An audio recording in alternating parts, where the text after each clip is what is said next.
The urine that drags you out of bed spent your entire day trapped inside your legs, up to 1.5 liters of it, 2 full water bottles of fluid hiding in your calves and ankles right now, and you cannot feel a single drop. Then you lie down tonight and gravity lets go. All of it comes rushing back toward your heart, and your kidneys are forced into emergency filtration while you sleep. Your bladder is perfectly fine. Your legs have been drinking for you all day, and at 3 in the morning, they hand you the bill in the form of sleepless nights. I want you to sit with that for a second because it changes everything about a problem you have probably been fighting the wrong way for years. And there is one more piece to this, a single hidden reason your legs started holding that fluid in the first place. It is the part almost every man over 60 gets wrong, and it is the part that finally explains why nothing you have tried has worked. So stay with me all the way through because that is where this whole thing comes together. Let me introduce myself. I am Dr. James Weatherly, and this channel exists for one simple reason: to give adults over 60 clear, honest, plain language explanations of what is actually happening inside your body. The kind of explanation a rushed 10-minute appointment never has room for. No fear, no hype. Just the truth about how your body works, told the way I would tell a good friend across my own kitchen table. If that is the kind of health information you have been looking for, then take 1 second right now and subscribe. I am trying to reach more people over 60 who have been told their symptoms are just aging and shrugged off. And every single subscriber genuinely helps the next tired person who needs this find it. That one click matters more than you know. Now here is the first thing I need you to understand, and it is the thing that unlocks all of it. Waking up to urinate at night is not the disease. It is a signal. Think of it exactly the way you think of the smoke detector on your ceiling. When that alarm goes off at 2 in the morning, you do not climb up on a chair and rip the battery out and go back to sleep thinking you solved the problem. Because the alarm was never the problem. The alarm was doing its job. It was telling you there is smoke somewhere in the house and you need to go find the fire. Your body works the same way. That trip to the bathroom is the alarm. It is loud and it is annoying and it wakes you up. But it is pointing at something. And when you take a prostate pill or a bladder supplement to make the alarm quieter, you are standing on the chair pulling out the battery while the real fire keeps burning somewhere else entirely. Here's a second way to picture it. Imagine the warning light glowing on the dashboard of your car. The little light that means check engine. You would not take a piece of black tape and cover that light so you cannot see it anymore and then feel proud that you fixed your car. That light is a messenger carrying a note from somewhere under the hood. Your body does nothing at random. It is not broken and it is not betraying you. It is sending a message every single night. And today I am going to teach you how to actually read what it is saying. Because once you can read it, the fix becomes almost obvious. So why has no one explained this to you before? Why would you go year after year assuming it is your prostate or just a part of getting older that you have to accept? It is not because anyone is hiding anything from you, and it is not some conspiracy. The honest answer is simpler and more human than that. When you walk into a doctor's office and you are a man over 60 and you say the words "waking up to urinate," the pattern recognition kicks in almost instantly. Older man. Nighttime urination. It sounds like the prostate. So the prostate gets checked. And when that is the whole appointment and the clock is ticking and there are 8 more patients waiting, nobody has the time to step back and look at the entire picture. Nobody connects your legs to your bladder, to your heart, to your sleep, because those all live in different specialties and different appointments. The dots are all there. It is just that nobody in a hurry ever stops to draw the line between them. That is the gap I want to fill for you today. Let me tell you about a man named Dale. Dale Hutchins was 58 years old, and he drove a long-haul truck out of Cedar Rapids, Iowa for almost 30 years. And by the time he came into the picture, he was absolutely certain he knew what was wrong with him. He had it all figured out. It was his prostate. He was a man in his late 50s getting up 4 and 5 times a night to urinate, so of course it was his prostate. He had already decided. He had already been to the pharmacy reading the boxes.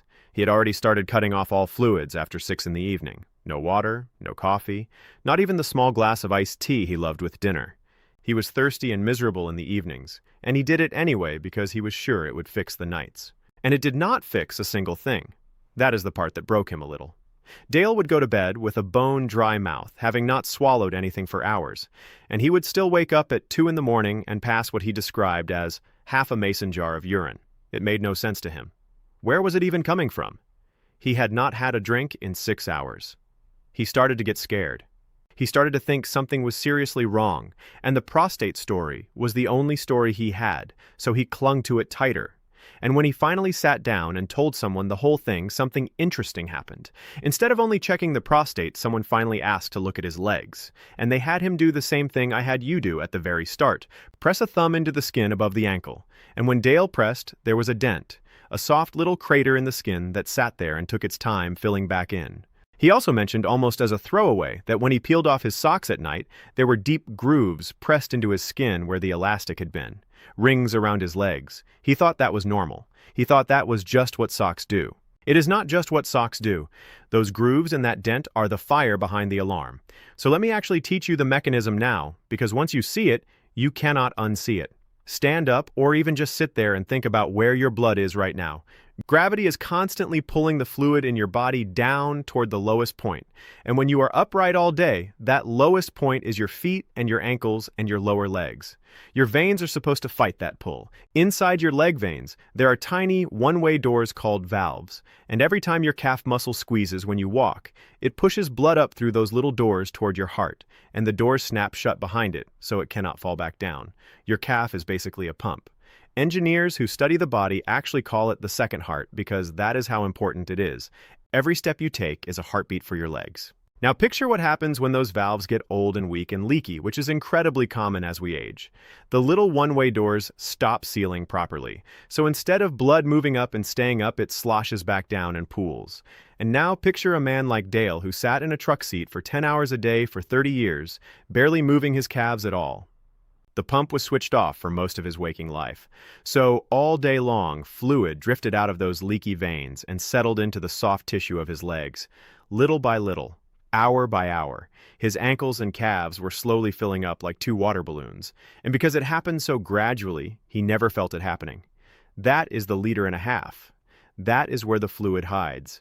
Not in the bladder, in the legs. Here is where it gets genuinely fascinating, and this is the part that no bladder supplement on Earth can touch.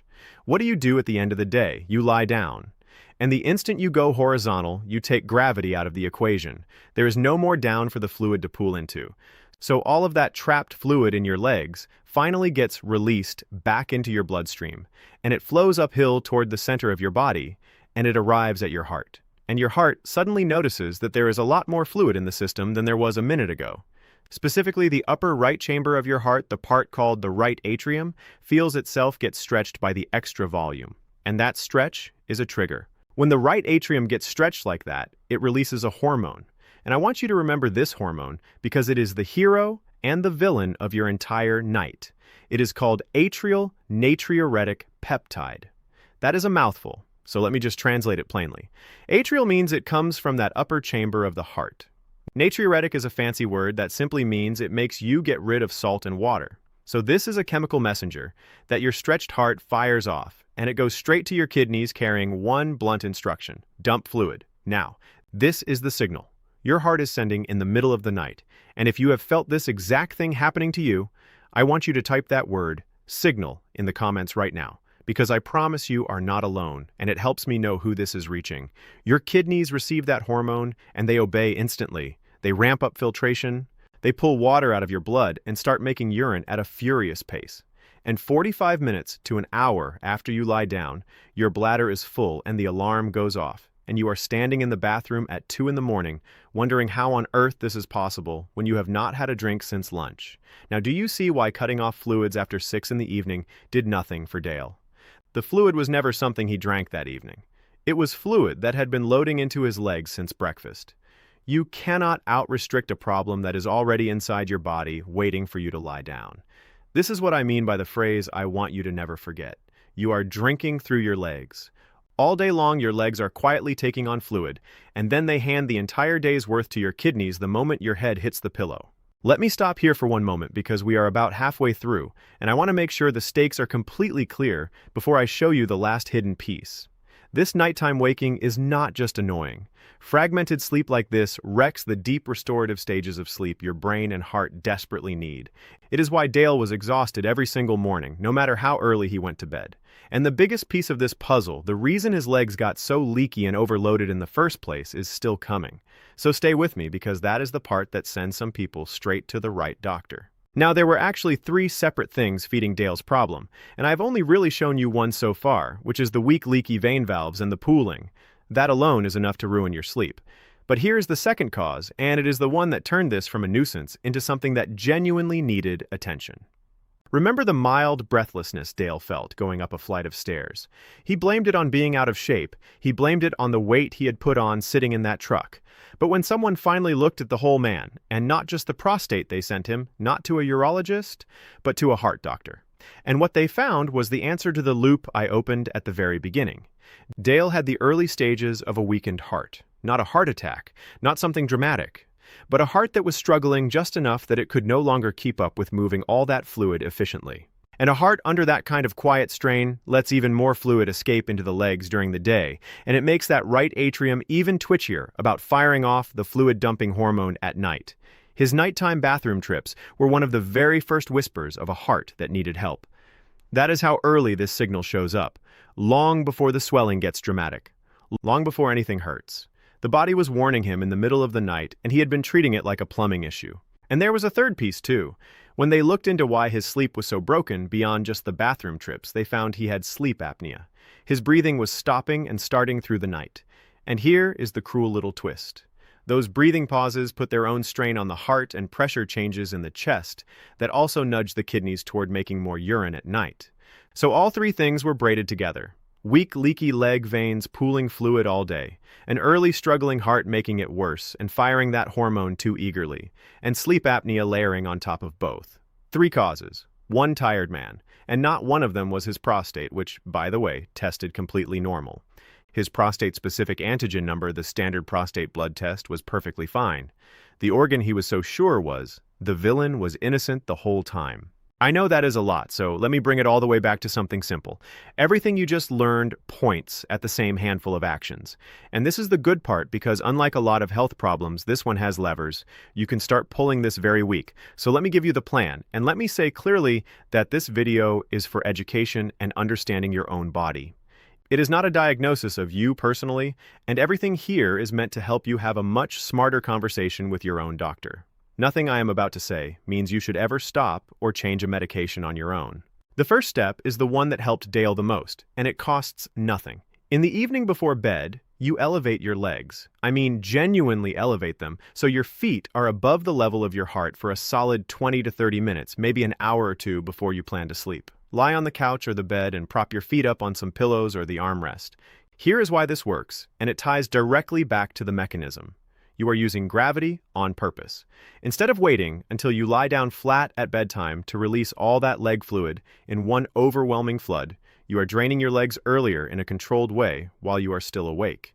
You let your kidneys handle that fluid in the early evening while you are up and about rather than at 2 in the morning. When people get this right and start sleeping through the night for the first time in years, they are so relieved they can hardly believe it. If elevating your legs tonight brings you even one peaceful morning, I want you to come back and type the word happy in the comments because I love hearing it, and it tells me this reached the right person. The second step is to become a detective about the hidden fluid you are taking on that you do not even think of as fluid. Everyone knows water and coffee are fluids. But the bigger culprits for many people are salt and, to some degree, sugar and alcohol. Salt makes your body hold on to water like a sponge, and most of the salt you eat is not from the shaker, it is hidden inside processed food and canned soup and deli meat and restaurant meals. Alcohol in the evening is a double problem because it relaxes things and disrupts the very hormones that control your overnight urine. So cutting back on hidden salt, especially in the second half of the day, gives your body less fluid to store in your legs in the first place. Less loaded into the legs by day means less flooding back at night. The third step is to keep that calf pump working during the day. Remember, your calf is your second heart. If you sit for long stretches like Dale did in that truck, the pump shuts off and fluid pools. So every hour that you are sitting, get up and take a short walk even just to the kitchen and back. Or sit and pump your feet up and down at the ankle like you are tapping to music for a minute. Every one of those little movements squeezes fluid up and out of your legs before it has a chance to settle in. You are keeping the reservoir from ever filling. The fourth step is about timing rather than total restriction. You do not need to torture yourself with thirst the way Dale did by cutting off every drop after 6. Staying properly hydrated during the day actually helps your body regulate fluid better.